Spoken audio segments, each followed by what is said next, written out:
There's one thing you have to remember. Dunia ni bulat. Kadang kita kat atas, kadang kita kat bawah. So bila kat atas ni, you simpanlah duit. Dapat je commission, jangan guna terus masuk dalam ASB. Jangan pergi invest. Ada tak student kat Bell yang dah buat duit tapi dia masih rasa tak cukup? Dia bukan rasa tak cukup, tapi rasa nak compete dengan orang lain yang buat sale lagi banyak tu. Dia lupa kemampuan dia setakat tu je. Dia dah buat sale 300,000 a month, commission dalam 30-40,000 a month. So dia tengok orang yang buat sale 1 juta sebulan, dia pun nak kejar. Bila dia kejar orang lain punya kemampuan, lama-lama nampak dia drop. Sale dia drop tau. Sebab So hari ni kita podcast bersama dengan Kak Bell. Sedikit info lah berkaitan Kak Bell. Kak Bell sekarang ni merupakan pengajar untuk affiliate di TikTok, dan dikenali melalui buku dia lah, Affiliate Marketing Guidebook, betul tak? Ya, betul. Yang terjual lebih lah 100,000 unit. So rasa itu satu angka yang dahsyat, sebab biasanya yang lebih 100,000 yang based on yang saya tengok tak buku agama, buku healing, Betul. novel. Betul. Kalau buku-buku ilmiah ni nak capai 10,000 pun susah sebenarnya. Ya ke? Ya, betul. Even buku saya sendiri pun, buku Gori, buku kewangan kan, ambil masa bertahun jugalah. 2-3 tahun nak capai lebih 10,000. I see. Right, so kita start. Saya ada tengok jugalah podcast Kak Bell yang sebelum ni. Supaya tak adalah soalan yang asyik, soalan yang sama kan. Betul. Ini luar kotak sangat ni, tak tahu nak jawab pun macam mana. Apa kita cuba. Okay, sebelum Kak Bell start dikenali di TikTok lah sebagai coach affiliate ni. Kak Bell buat apa? Saya bidang lain. Bidang apa tu? Aerospace. Serius lah? Main-main ke betul? Betul. Kak Bell aerospace dulu? I punya background, I punya Study aerospace? MBA Aerospace. Pernah bekerja di aerospace industry? Corporate. Dengan French companies lah, sebab Kak Bell punya MBA dekat France. Dekat Toulouse. Toulouse kan yang buat Airbus tu. That's the city of aerospace lah kalau dekat France tu. Saya belajar dekat situ, and then graduated. Kak Bell kerja dengan French company tapi in Malaysia. So the first job, the first kerja after I graduated tu, I kena jaga satu kontrak. Satu kontrak on behalf of the company, tapi kontrak tu ada kena mengena dengan Sukhoi. Mana beli military asset? Military assets. Kak Bell pernah deal military asset punya dealing kan? Lari kan? Tak pernah tahu ni. Dah lepas tu kerja dengan French company juga, but corporate pula, bukan military. So corporate jets, business jets. So dia punya audience tu berbeza lah. Yang first tadi tu military kan. Yang kedua ni kalau dekat dalam Forbes tu, every year diorang ada list 40 Forbes richest kan, 40 richest 40 Forbes. under 40 ke? 40 richest. 40 richest Forbes tu. The second job tu I deal dengan orang-orang begitu. Kak Bell berjumpa dengan 40 orang, salah seorang 40 orang terkaya dunia. Dan masa tu Kak Bell jaga Southeast Asia. So Malaysia, Singapore, Indonesia, Philippines, Cambodia, Laos. Berapa lama Kak Bell dalam aerospace industry? Lama, berbelas-belas tahun juga. Berbelas tahun? Berbelas-belas tahun. So apa yang menyebabkan Kak Bell quit the industry? Retire, pencen. Pencen? Kita dah macam, apa lagi aku cari dalam kehidupan ni? Dia macam mencari makna hidup. Maksudnya memang mencari makna hidup. Dalam korporat tu tak ada makna sangat ke? Tak sampai. Tak sampai? Dia tak sampai lah. Tak tahulah kenapa tak sampai. Tapi lepas tu I resign, kira macam retire lah, keluar terus daripada aerospace punya, aviation punya industri ni. Lepas tu Kak Bell buka bisnes. Itu pun saja macam nak try lah. So buka bisnes. Kak Bell rasa buka bisnes tu dalam 5-6 years macam tu, before PKP. So PKP, I decided macam okay, this is not, ni macam I tak nak lah buat bisnes ni lagi kan. Sebab masa PKP tu Kak Bell buat trading, bukan trading stock tau, trading barang. Barang apa? Masa tu kan PKP, so diorang nak gloves, diorang nak diorang nak sanitizer. So I was supplying to masa tu TNB. So dapat contract kan dengan TNB. So masa tu supply lah to TNB. Macam mana boleh tiba-tiba masuk ke Itulah kontrak? network tu penting. Network Network yang dibina masa corporate tu lah. Network yang dibina seumur hidup. Gitu. Oh. So tanya-tanya, you boleh supply tak sanitizer? Boleh. Oh, Masa boleh tu. je. Sebab masa tu kan I buat business kan. Business Kak Bel tu cosmetics and skincare. So kilang-kilang semua ni Kak Bel kenal. And I have a very very good relationship dengan diorang. So biasalah kalau kilang-kilang ke apa-apa pun, kalau kita ni a very good paymaster, diorang tolong lah kan. Faham. Dia cakap tolong lompat queue gitu kan. So, banyak favor. Banyak favor lah. Saya nak masuk ke networking sikit. Sebab biasanya lah orang buat networking ni, dia yang mencari orang-orang yang kaya, orang yang yelah ada jawatan kan. Dia pergi kejar benda tu. Tapi dia ni tak ada apa-apa. So kalau macam Kak Bel bernetworking, contoh Kak Bel nak tap orang yang berstatus tinggi daripada kita, apa yang Kak Bel buat? Kalau lagi kaya, lagi tinggi, you kena identify apa value yang you boleh bagi dekat orang tu. Value yang orang tu perlukan. Contohnya macam masa Kak Bel bekerja dulu, it's not that hard. Sebab kita punya business card tu is value enough kan, is valuable enough. Tapi macam kalau I lah, walaupun tak ada apa-apa, macam I sekarang tak ada apa-apa kan, tapi orang panggil je datang podcast kan. Is the value tu, the intrinsic value yang kadang-kadang kita tak nampak tapi kita duk buat, tapi sebenarnya orang tengok. Tapi nak kena orang tengok lah baru nak that kena value orang tahu wujud lah. Kalau tak orang macam mana nak panggil dia, tak tahu. Daripada corporate tadi buat business, so what happened to the cosmetic business? Apa jadi? Masa PKP tu I decided to focus on trading tu kan. So masa tu kosmetik tu dah macam dah tak ada jiwa juga. Tak ada jiwa dah. Dari segi sale okay. Sale okay. The first kira macam kalau the first 3 years tu dapat 1.8 million tu dah okay dah lah. Dalam sebab first 3 years. Sebab first time buat business kan. Itu pun macam banyak fasa figuring out. So macam I decided bukan jiwa. Barang product transactions ni bukan jiwa. Lepas tu masa PKP tu juga, duk tak tahu nak buat apa kan, trading dah habis-habis lah.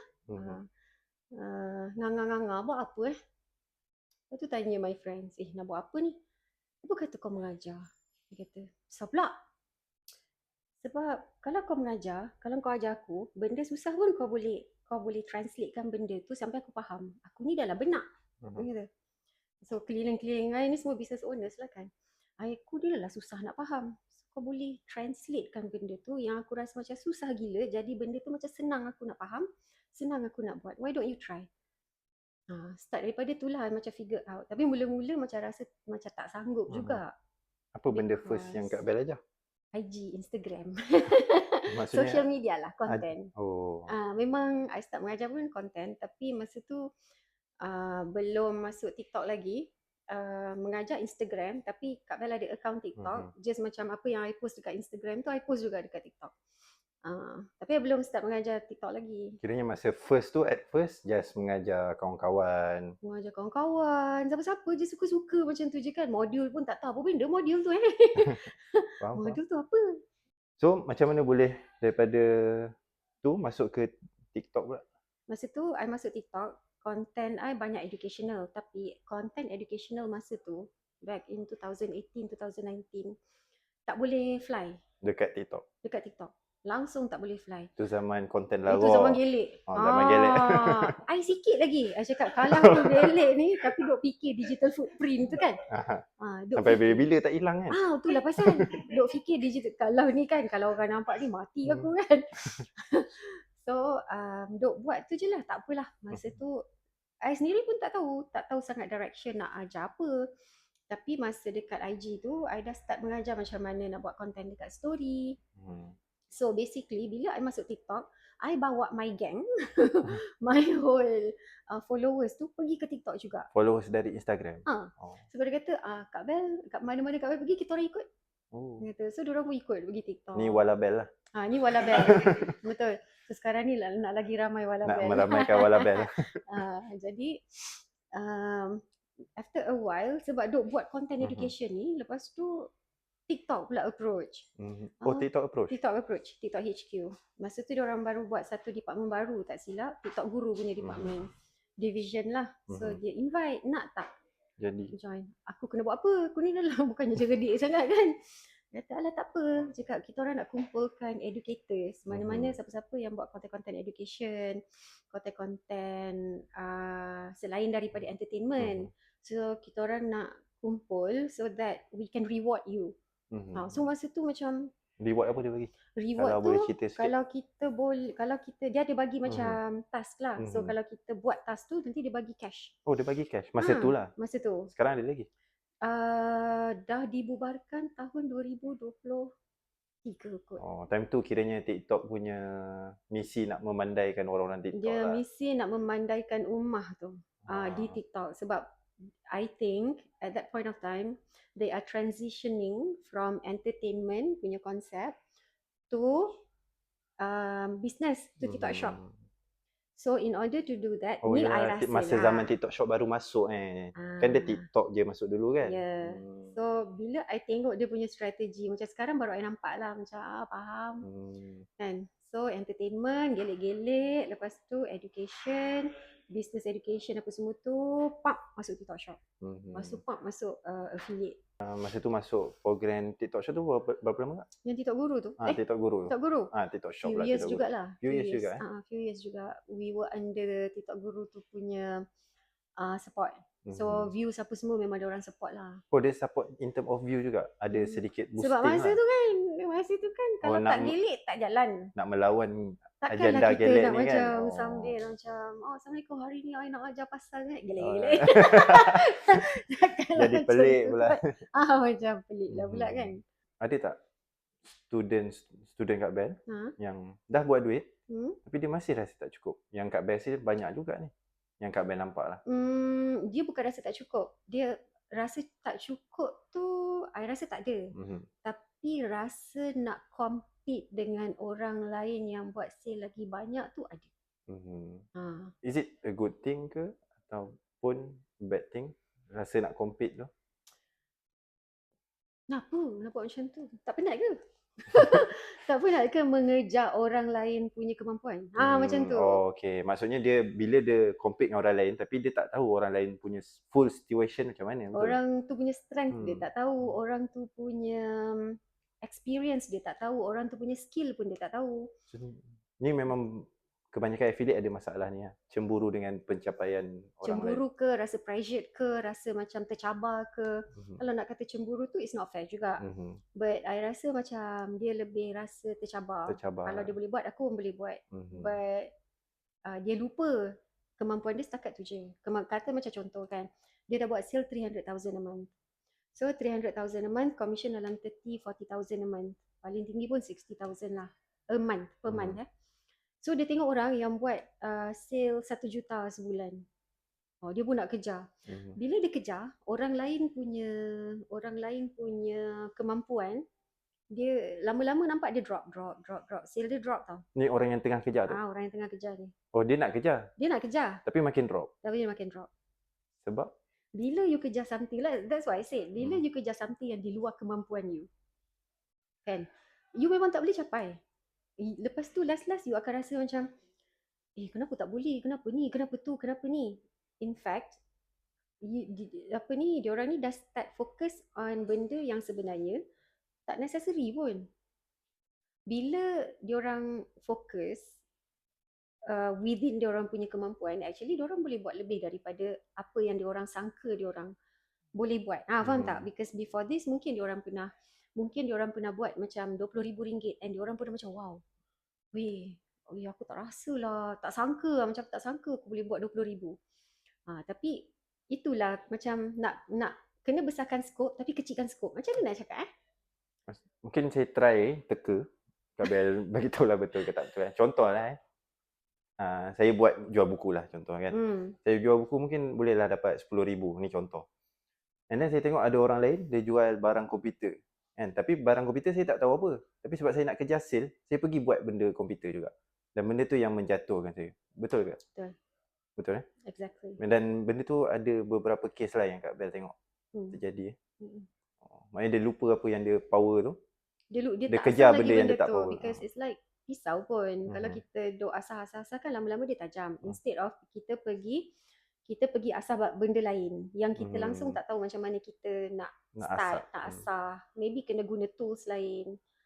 Like that lah. So, okay, student Kak Bel dah berapa banyak sekarang? Campur alumni apa semua? 10,000 over. 10,000 over. Lebih 10,000 dah Daripada 2022.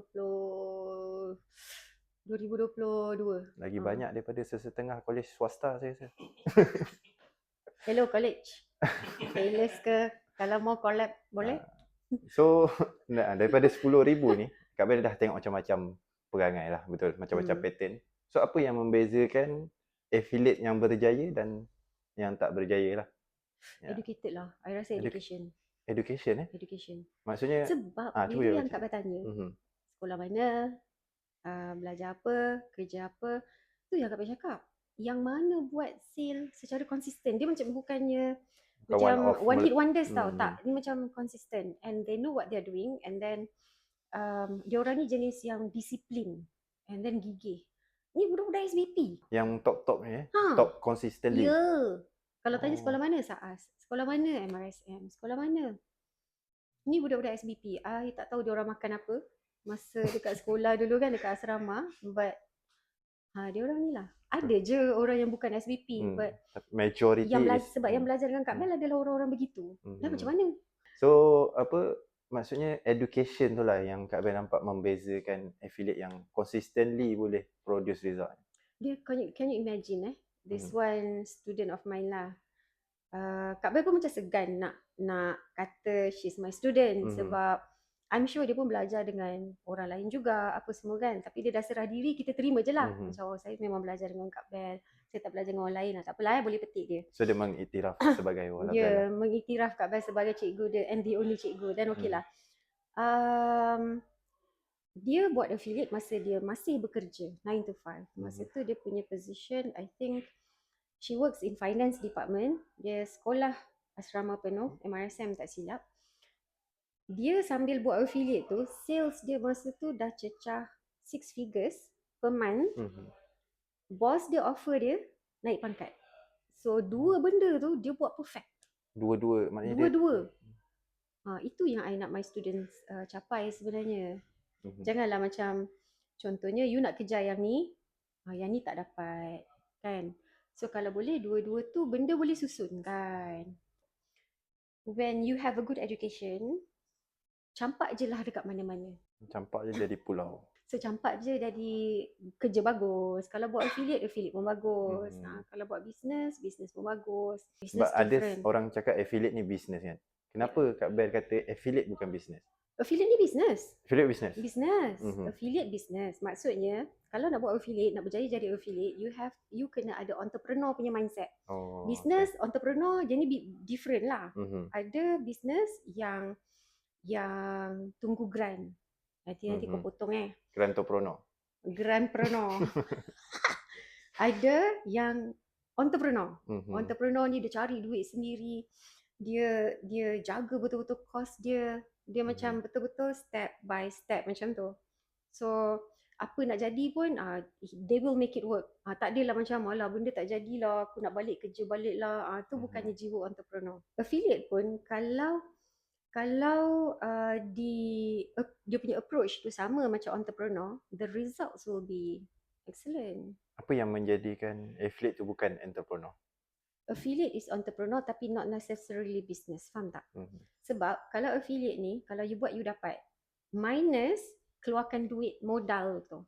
And simpan stok. Because kalau kita punya business, kita kena keluarkan modal.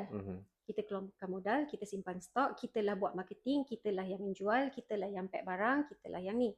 Affiliate, dia hanya fokus kepada marketing saja. And then kalau ada yang terjual daripada dia punya link ke apa ke, dan dia akan dapat commission. So minus all that, content sahaja. Itu je yang kau kena fikir. Tak banyak pun. Business owner lagi susah kan? Sila. Macam mana nak kalau orang tu dia berminat jadi affiliate, tapi dia macam dengan kamera dia tak ada chemistry. So how do people like that go into become an affiliate? Dia ada problem bila dia seorang, tapi dia boleh cakap banyak bila dia berdua. So any tips on that? Semua orang macam tu. I pun dulu macam tu. Practice makes improvement. It's just do Yeah, what sampai that's what I did. Tapi adalah dia punya teknik dia. Macam I ada buat satu buku, ala lupa lah nak bawa buku tu. Buku komik tu. Buku komik tu, buku kecil. Tu Buku Kak Bel pocket print book. berapa banyak? 100 je. Saja je. Untuk Wallabel. Tak nak print betul-betul lah. Memang tak ada. Sebab I bukan publisher. Yang tu untuk Wallabel je. Macam dia saja nak memenuhi perasaan untuk buat buku kan. Tapi tak serius untuk sampai jadi publisher. That's I don't know my future, but I know what I don't want. Okay, apa yang Kak I Bel tak nak jadi publisher. Kenapa? Kita berada di office I publisher. tak rasa best. I rasa tak best pun. Kenapa? Apa yang tak best tu? I rasa that's not my passion. Dia kalau nak buat something ni dia kena ada passion. Macam I punya business lah yang kosmetik tu kan. Lah yang tuan punya badan pun tak pakai makeup, macam mana? Lepas tu nak jual kosmetik disebabkan masa tu kebangkitan kosmetik punya industri kan, mendunia kan. But I was macam I macam go against the stream sikit. Sebab masa tu kalau I nak ikut the stream, I dah jual Mercury. Betul. But then I suka buat benda-benda yang against the stream ni. Macam kenapa cabaran lah satu anti-establishment sikit. Hipster. Hipster sikit. Betul. I memang anti-mainstream. Kalau benda-benda mainstream memang tak suka. Macam dia suka band, satu band tu belum famous suka. Bila dia dah famous kan. Dia macam jijik terus. Macam Linkin Park tu sebelum orang suka lah. Bila dia dah famous je. Banyak poser. Apa benda yang dulu Kak Bel suka, tapi sebab dia dah mainstream, Kak Bel tak suka? Boleh jadi, tak kisah apa. Lush. Apa Lush? It's the brand. Lush ni dulu tak ada orang kenal tau brand ni. Dia macam small establishment kan. Lepas tu dia dah start besar. Alah, letih lah macam ni. Saya pergilah cari benda-benda yang kecil-kecil yang orang tak tahu. Yang orang tak kenal. Bila dia dah mass produce, I dah macam potong lah. Dia lost identity dia juga. Tak, I pergilah cari benda-benda lain. Dia tak adalah lost identity. Identity dia tu okey je. Cumanya, I memang gitu. Tak tahulah kenapa. Memang benda-benda yang ramai pakai memang Kak Bel takkan pakai lah. Kalau macam orang ambil ramai, ambil jadi apa, ambil katalah medicine contohnya kan. Pergi ambil benda lain. Ramai sangat lah ni, tak nak tapi semak. betul kat tu Kak Bel ambil aviation. Jarang perempuan belajar aviation lah kan? Aerospace engineering ke apa? I belajar marketing. Belajar marketing. Belajar marketing and finance. Lepas tu sebab I kerja dengan local aerospace company masa tu dekat Cyberjaya, CTRM. Lepas tu, entah macam mana, I got bored. Ni, bila aku nak kerja business development, turun naik MINDEF, boring lah. Lepas tu I submit je lah. I submit dekat MITE masa tu, Ministry of Industrial Government High Technology or something yang dekat Cyberjaya tu. Lepas tu ramai pula support daripada MINDEF. Supaya jangan berhenti. Bukan. Orang-orang MINDEF ni yang macam high position semua tu, sebab I bagi tahu macam nak sambung belajar, nak ni. Ya ke? Cakap you deal dengan siapa? I deal dengan ni, ada submit dah. Okay, tak apa, nanti I call dia. Suruh macam sebab masa tu dia G2G kan, antara France dengan Malaysia. So masa tu kita baru sign submarine. Tak silap. Submarine yang Scorpion. tak tenggelam ke? Submarine yang tenggelam lah. You ah. So disebabkan oleh support from my networks tu. So dia hantarlah sebab dia orang hantar seorang je pun. Every 2 years. Tapi industri basically military ni banyak didominasi lelaki lah, betul? Macam mana Kak Bel survive lah dalam industri yang didominasi lelaki masa tu? Apa yang Kak Bel buat ke? Ataupun apa cabaran dia yang Cabaran. Kak Bel rasa? Cabaran Masa masa awal-awal tu adalah cabaran dia. Kalau deal dengan MINDEF ni biasanya sebab kita perempuan kan. Sana semua Air Force. Semua baju biru. Jadi dia orang tengok kalau ada perempuan masuk je MINDEF, ini boleh bawa karaoke ni. So dia kena ada disiplin. Disiplin dia lepas kerja je off handphone. Oh, memang off lah. Memang off. Kena pakai 2 phone lah. Satu Kena pakai personal. 2 phone lah, satu burner. So lama-lama dia orang tahu dah. Dia respect lah kita So punya. lama-lama I earn their respect. Diorang susah tak nak deal? Maksudnya military ni. Okey je lah. I rasa okey, I rasa senang. I rasa senang as long as kita tahu apa requirements dia, and then kita tahu the boundaries, and then sebab I banyak tolong dia orang. Macam masa I buat masters pun ada buat thesis kan. So thesis tu I buat dengan, masa tu I intern dengan Dassault Aviation. Dassault Aviation is the company yang buat Rafale fighter jets. Dengan Mirage, dengan Falcon jets. So masa tu I punya paper the Maritime Economic Zone, Malaysian Economic Zone. Malaysian Economic Zone and the assets. Maknanya kalau ulas isu China masuk situ Kak Bel boleh sikit-sikit lah Lupa dah. So MINDEF minta paperwork tu. Minta thesis tu. Untuk kegunaan diorang lah. Untuk kegunaan diorang. So Dassault dapat satu, MINDEF pun dapat satu. So kita berbalik kepada affiliate. Tadi kita side quest sikit. Untuk affiliate ni, pemilihan ni penting tak Kak Bel? Dia penting kalau nak senang buat kerja. Kalau nak senang buat kerja? Dia macam ni lah, ibarat macam ni. You belajar, ada tak you belajar semua benda masa dekat college? Tak ada. Ada jurusan kan? Kenapa tak belajar semua benda? Tak sempat pun. Kenapa tak sempat pula? Nak main bola lagi. Nak dating lagi. Betul juga kan? Setuju. Bila you kerja, ada departments kan? Kenapa semua company ada departments? Kenapa tak buka je? Kenapa tak you buat accounting, you buat ni, you buat tu, kenapa tak buat semua? Nak senang kan? Sama je lah. Bila you buat affiliate pun, bila you buat business pun, tak adalah kita buat business semua. Kita buat business apa yang kita tahu supaya kita senang nak manage. Sama juga macam kita buat affiliate. Mungkin later on bila kita dah build the skills kan, kita boleh buka je kita punya niche. Tapi itu pun depends on kemampuan. Tak semua orang mampu untuk buat niche yang berbeza-beza. Tapi satu hari nanti mungkin you akan mampu kalau you start sekarang and polish your skills.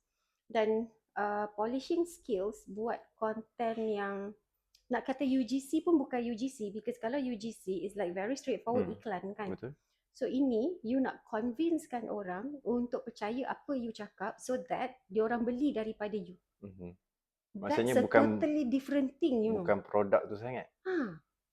That's a totally different thing. And dia ada learning curve dia. So, in order untuk memudahkan proses learning curve tu, buatlah satu-satu. Dia macam mana Kak Bel bantu diorang lah memilih niche yang sesuai dengan diri diorang? Tengok balik passion, tengok balik knowledge, tengok balik interest. Dan yang 3 benda tu kalau kita baca Ikigai kan ada kan benda tu kan. So carilah titik tengah tu. Mana differ balik so tu. that's the fastest way lah. That's the fastest way. And benda tu pun yang actually bila Kak Bel baca Ikigai tu kan, that's how I found my niche. My passion yang boleh at the same time generate money for me. Because kalau passion lah. Pergilah main bola ke apa ke kan. Tapi ini adalah passion yang boleh generatekan income for me dan I ada skill tu. So berapa lama contohlah dia dah pilih satu niche kan, yang dia dah buat Ikigai dia semua, dia pilih satu niche. Berapa lama dia perlu cuba sebelum dia decide niche ni bukan untuk dia? 3 months. 3 months lah. Kalau 3 months tu apa benchmark dia? Kalau Kak Bel letakkan biasanya. Sebab dalam 3 months tu bukannya nak test niche sangat pun. At the same time you pilih satu niche. Okay, niche tu you boleh tukar nanti sebab kalau ikutkan I pun banyak along the way nak sampai ke sini ni, Mula-mula I buat content pasal business accounting. Mhm. Lepas tu I punya value Oh, pernah buat I, pasal account yeah. Oh. Lepas tu I buat pasal CapCut editing. Lepas tu I buat pasal macam mana nak record video untuk business owner. Lepas tu sampailah macam bosan. Yang ni I suka. Mengajar orang, Affiliate. mengajar affiliate. So I nak pegang. Affiliate pun sebenarnya untuk long term punya game, let's say lah for example, sekarang ni diorang masih bekerja and they're enjoying their time. Lepas tu diorang terfikir, mungkin lah, kalau aku berhenti kerja, syak kan? Macam mana then baru masuk personal branding. Build dulu personal branding, lepas tu simpan like 12 months salary macam tu. 6 months is not enough lah sekarang. 6 months tak enough tak cukup Tak cukup. Tapi sama lah, saya pun setahun lah at least. Setahun kan? Kalau nak transition daripada kerja ke bisnes lah. Sebab nak menerima takdir yang tak ada gaji masuk setiap bulan tu. Ada tak affiliate Kak Bel yang kerja sekarang full time? Ada. Berhenti So itu pun diorang last year lagi dah tanya, Kak Bel, kalau I berhenti kerja okey tak? So itu yang I suruh diorang buat calculation. Boleh, tak ada masalah. Tapi kenapa nak berhenti kerja? Sekarang ni rasa macam tak cukup ke masa? Cukup je, tak payahlah berhenti. Tapi kalau betul-betul nak berhenti, you have the plans sebab you nak spend more time with your kids. Then this is what you need to do lah. Simpan gaji kumpul 12 months salary because it's not going to be easy. Lepas tu you set lah target, you punya affiliate sales, you dapat capai berapa. So once you achieve that target, then baru you tender. Selagi tak achieve, janganlah tender. Untuk affiliate ni, biasa Kak Bel letakkan first milestone dia orang berapa sale untuk RM1. Commission lah. Commission. Lepas tu daripada RM1, kalau you tahu cara macam mana nak buat RM1, you tahu cara macam mana nak multiply jadi RM10. Kalau you dah buat RM10, you dah tahu dah cara macam mana nak multiply jadi 100, jadi 1000. So macam bagi diorang very tiny milestone. Kalau tak, sebab diorang affiliate, diorang tak mentally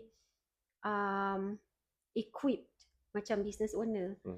So macam fragile sikit kan. So kena thread very sikit bagi diorang nampak sendiri, this is my win, dah dapat RM1. Okay, so maknanya kalau diorang dah dapat commission, dah dapat buat commission RM1 tu, diorang dah rasa okay, ada harapan. Okay, lepas tu dapat RM10, lepas tu 100. Boleh lah sebenarnya.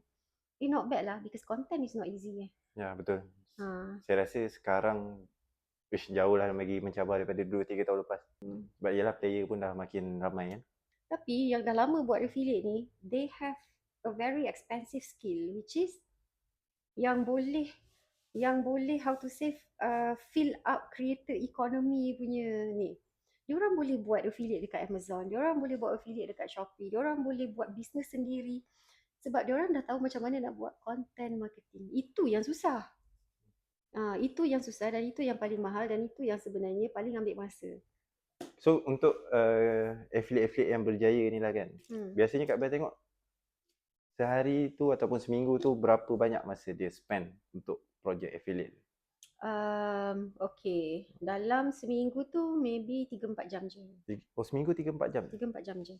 Maknanya dalam masa 3-4 jam tu, because everything was already prepared way in advance. Diorang punya skrip, produk memang dah letak, dah dekat tepi. Ni kan ada racks kan, and then ada dia punya blueprint. So tinggal masuk-masukkan je. Every week, Sunday or Saturday macam tu, masa tu lah diorang buat batch content. So batch content tu mungkin sekali buat tu macam like 20 videos ke. Kak Bel saja untuk orang yang baru mula berapa content seminggu? Seminggu, satu hari satu video je. Satu hari satu je. So kalau yang baru start, diorang tak akan mampu buat batch content. Betul juga. Kalau nak suruh diorang buat macam 3 video pun untuk batch kan, diorang tak mampu. So kena slowly juga. Satu hari satu video. Satu hari you cari dalam 30 minit ke 1 jam macam tu, but you memang dah ada lah dia punya skrip, barang semua dah letak tepi, siap-siap kat tepi tu. And then you cari idea, you isi-isi je the blueprint kan. So bila you ada masa lapang, contohnya macam my student, dia buat masa dia kerja. So every day masa dia bekerja tu lunch time, dia masuk kereta, dia tapau tau. Dia tapau lunch, dia masuk dalam kereta, dia record video dalam kereta. Lepas dah record, dia makan. Dia lunch. So, nak buat affiliate ni is not only macam you masuk kelas you dah pandai. But bila you dah belajar, you kena apply benda tu and you kena disiplin. Sebab sebenarnya affiliate ni Kak Bel rasa daripada tahun 80-an lagi. Oh, Dah 80-an? ada, ya. Amazon. Oh, Amazon lah. Cuma dekat Malaysia ni masa tu Shopee kan. So Shopee affiliate, tapi itu pun tak adalah macam huha sangat.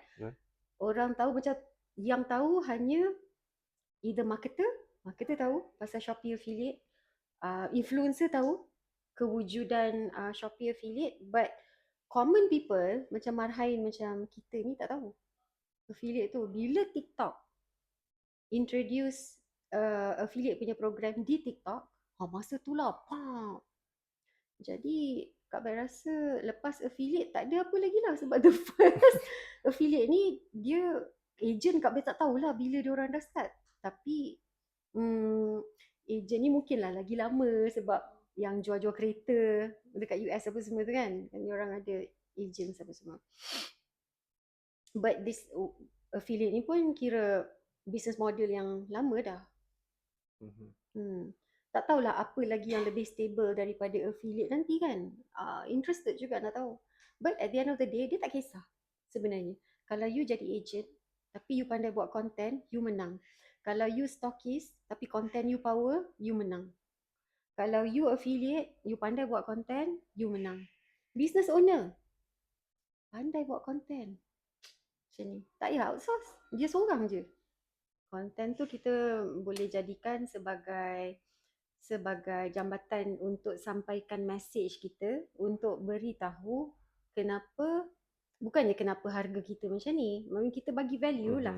Kita bagi value, and then daripada content tu juga akan ada orang lain yang amplify the message. Contohnya, kalau I business owner kan, I akan buat content, I akan cerita pasal my product and kenapa I buat macam the sejarah lah, macam buat storytelling, sejarah kenapa I buat produk ni, and then produk ni what does it mean for me.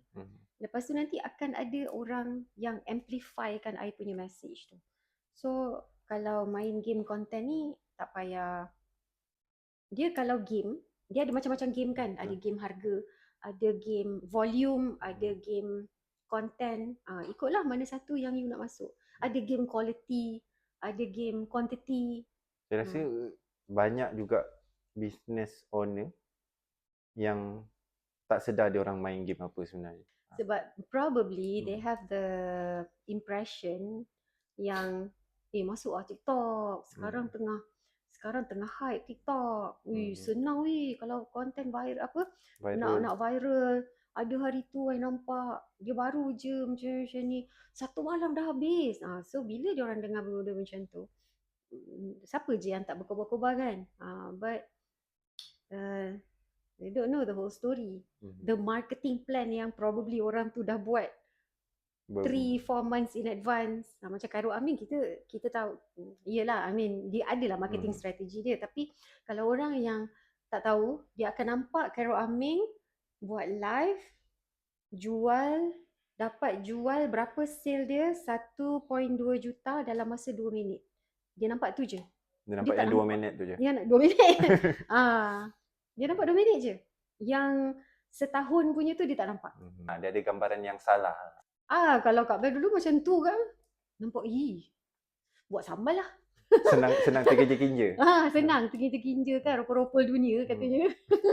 Ni kita masuk creator ekonomi sikit lah. Maksudnya influencer ni ada setengah kumpulan influencer yang memang cara dia gain attention orang tu adalah dengan menayang lifestyle. So biasanya kalau pengikut-pengikut dia ni, bila dia orang kaya, dia akan ikut jugalah. Dan saya rasa benda ni adalah satu trap lah. Dia sama macam atlet ke, artis ke kan. Bila dia masuk dunia tu, dia akan masuk dia punya perangkap tu jugalah. Adakah affiliate pun, affiliate ada ke jenis affiliate yang tayang harta? Ada. Yang Kak tengok? Ada. Lepas tu bila sale diorang drop, diorang Itulah, I tak boleh tunjuk-tunjuk dah. Kan dah kena penyakit Ain. They Disalahkan Ain they pula. always have something to blame except for themselves.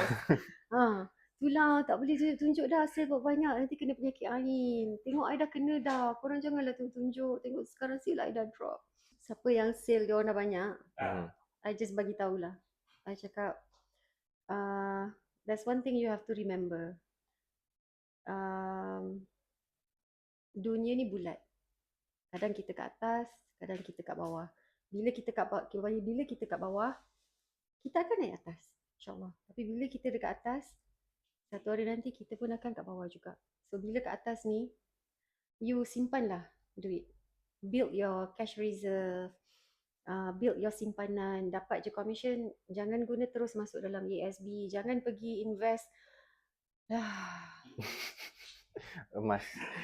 beli emas yang bukan-bukan Emas tu. yang bukan-bukan lah, bukan emas ASB betul. je. So Kak Bel ada perancangan untuk buku seterusnya ke?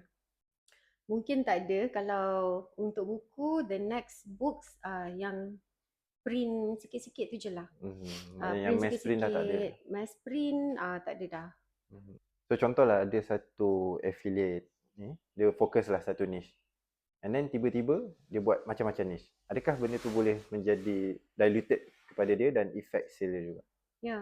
Kak Bel pernah tengok benda ni berlaku tak? Banyak. Maksudnya dia memang fokus satu niche, lepas tu dia nak try macam-macam, end up benda tu yang buat kayak gitu lah. Sebab I rasa ada my student yang daripada awal lagi dia promote macam-macam. Tapi dia ni macam I categorizekan orang yang macam ni, yang orang yang ada experience. Contoh, you mula sebagai business owner, you pernah belajar pasal product specification, you pernah belajar, you know lah. Okay, product specification, marketing apa semua ni. So skill tu memang dah ada. Bila orang macam ni, dia buat affiliate, dia boleh jual whatever, everything under the sun, because they already have the skill. Dan lagi satu, kalau dia memang dah ada personal branding, walaupun bukannya personal branding di TikTok, walaupun di tempat lain, tapi bila dia masuk TikTok, dia buat affiliate, dia ada that kekuatan, dan okay, tak ada masalah.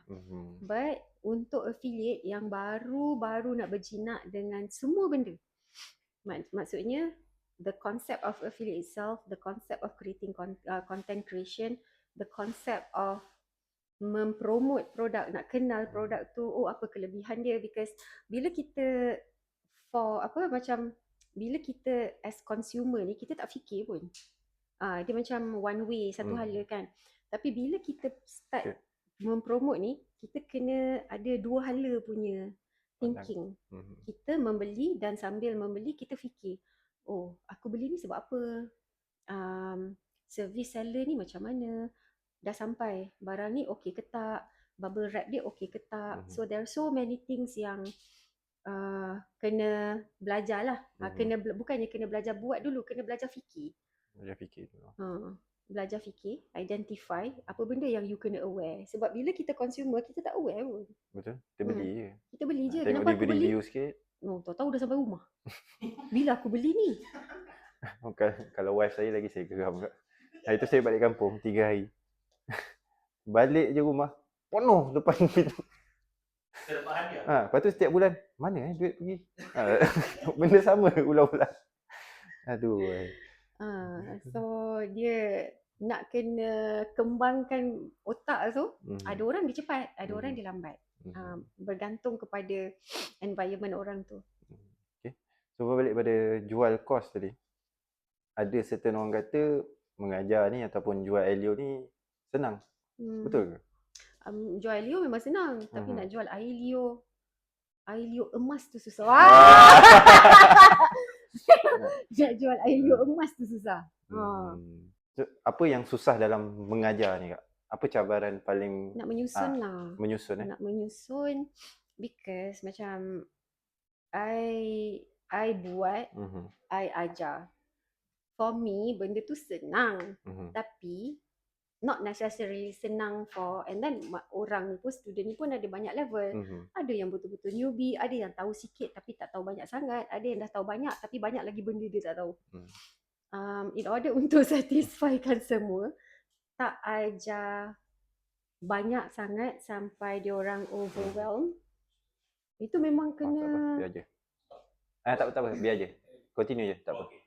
memang kena susun betul-betul lah. Memang kena susun betul-betul Memang lah. kena susun betul-betul and then kena kaji apa masalah dia orang. Daripada situ tukar pula jadi opportunity. Then macam mana cara nak selesaikan masalah dia orang. So kena design ikut capacity masing-masing supaya macam contoh I baru buka yang affiliate foundation mastery. So yang itu memang untuk yang betul-betul newbie. Itu pun berapa kali bilas. Oh. Bilas tu maksudnya cukup tak? Terlebih ke? Is it going to be overwhelming? Is it deep enough? Or macam mana? Okay, so apa pesan Kak Bel lah kepada orang yang baru nak mula affiliate lah? Kalau nak buat affiliate, biasanya kita mesti ada sebab kan. Bila kita nak buat affiliate, is either kita nampak orang punya results and then kita pun teringin juga because kita pun ada masalah kita juga. Masalah tu contohnya macam I have like banyak BNPL yang aku tak bayar lagi ni kan. Shopee Pay apa semua ni. So kalau aku boleh tak usik gaji aku dapat duit daripada tempat lain, aku pun nak juga. Set a realistic goal.